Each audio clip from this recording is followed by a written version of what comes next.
Le 25 août 2001, le R&B perd une de mes artistes préférées, Aaliyah. À seulement 22 ans, elle décède dans un crash d'avion. Presque 20 ans plus tard, je t'explique en 4 raisons pourquoi c'est une véritable icône.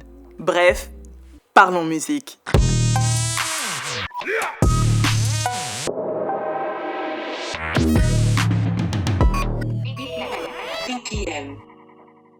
Quand on parle de Aaliyah, c'est obligé de commencer par son style. Elle devient connue à un jeune âge puisqu'elle n'a que 15 ans quand son premier album sort, avec des titres comme At Your Best, Old School et Back and Forth.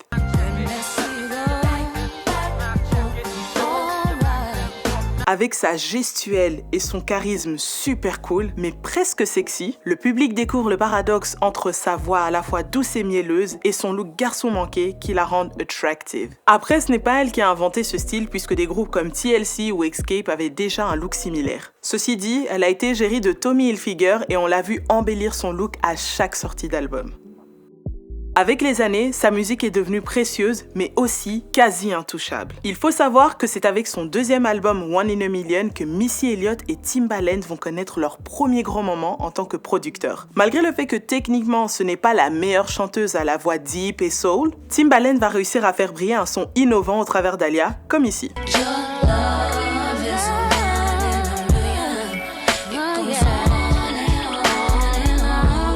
C'est difficile de mettre la main sur ses chansons parce qu'il y a des conflits entre son ancien label géré par son oncle et Réservoir Media Management qui a les droits de publication de son travail chez Atlantic Records. C'est pour cette raison que sur ces 3 albums, on ne trouve que son premier album sur Apple Music ou Spotify, les 2 derniers n'y étant pas disponibles. Selon son oncle, on était censé pouvoir écouter toutes ses musiques en streaming dès janvier 2020, mais depuis, c'est silence radio. Anyways, tous les mystères et les rumeurs qui l'entourent l'ont transformé en légende urbaine. Que ce soit les circonstances de son crash aux Bahamas peu après la fin du tournage de Rock the Boat,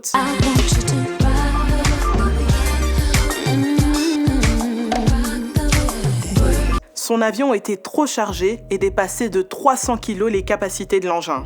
Boum.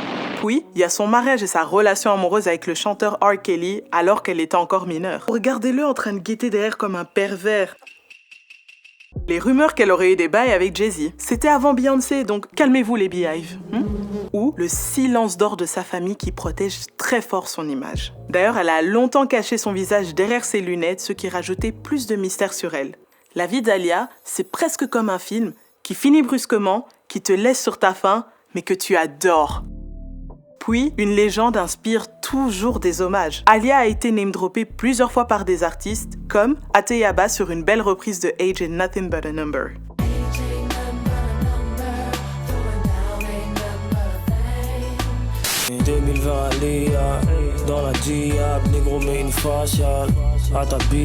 Un hommage all-star qui m'a marqué, c'est le clip I Miss You, où au début, le rappeur DMX fait un discours, la voix pleine d'émotion.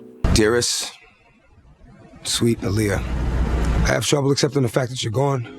Drake a publiquement déclaré son amour pour elle dans une lettre et a entre autres samplé More Than a Woman ici. Passion, instant, sweat beats, feel me. Pareil pour Chris Brown qui a aussi fait un feat posthume avec elle qui en vrai passe bien.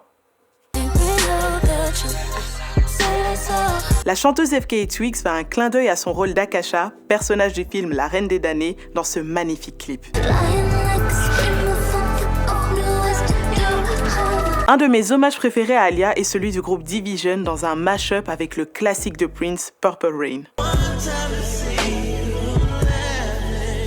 Et j'en profite aussi pour glisser qu'une de mes chansons préférées d'elle, c'est Are You That Somebody?